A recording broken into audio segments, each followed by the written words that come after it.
Billy, man. Good to meet you, Billy. You too. Billy Sanford is thanking 2 of the 3 men who saved his life. The last time he saw them, he was unable to say much at all. Dude, get out of the car right now, bro. Like, we ain't gonna make it. He was swept off the road and under the Pine Island Bayou Bridge, along with an acquaintance, Josh Barrilleaux, in the early morning hours of August 30th, as they were seeking refuge from the flood. Whenever I got to the top, I hit a tree, and that tree busted my ribs up pretty good, but that's all I had to hold on to.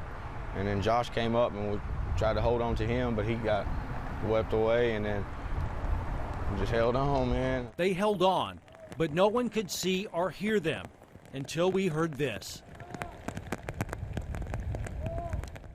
And found Clark Winslow and Will Jenkins with a boat in tow. And then when we got out of the truck, they were screaming bloody murder. It was really a gut check. They launched their boat and went after Josh Barrilleaux. We just plowed into the trees, and we physically had to drag the boat through those trees. They managed to extend a push pole to Josh and urged him to grab it. And look, you're gonna have to let go and grab this push pole. You know, it's the only way. I can't get out there to you. They pulled an exhausted Josh Barrilleaux onto the boat. And the whole time, I remember thinking, how are we going to do this other guy? Not far away, Billy Sanford was struggling to hold on. The current was so strong that I couldn't even pull my legs to me and use the tree for any kind of leverage or anything. With a battered Josh Barrilleaux safely on shore, they went after Billy.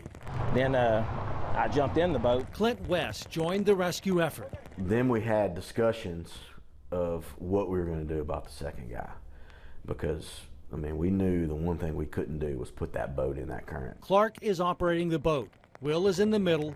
Clint West is in the front. The plan is to throw a weighted cushion. We tried to tie a big, heavy ratchet strap on there, and it was apparent I couldn't throw it that far. The plan failed. The whole time this guy's screaming in our ears, you know, Mister, what about me? You know, please, please don't let me die. With their improvised throw line reconfigured, they made a second attempt. He just hit the right, you know, ebb in the current. It kind of caught and got all the way to the guy, and it was, I mean, it was a miracle. You know, it took me a couple of throws to get it to him, but actually I figured out I had to throw it pretty far upstream for him to catch it. And all 3 of us at the same time said, grab it, you know. And he grabbed it, but as weak as he was, as soon as it went around that tree and it gave pressure, hit him and that flotation device, it just ripped it out of his hands. That was pretty much about all I had left. Whenever I grabbed hold of it, and the water took me so fast I couldn't hold on to it no more, but the amount of slack that was in it, it was just, I was drowning. I mean, we thought we lost it. Billy Sanford grabbed whatever he could to claw his way back to the surface. Then we heard him holler. Now it was a repeat of the first rescue. Work the boat into the trees, extend the push pole, and bring Billy Sanford to safety. And he was so happy to get in that boat. I mean, we lifted him out. I mean, he was butt naked. He didn't have any clothes on but a shirt. That current had ripped it all off.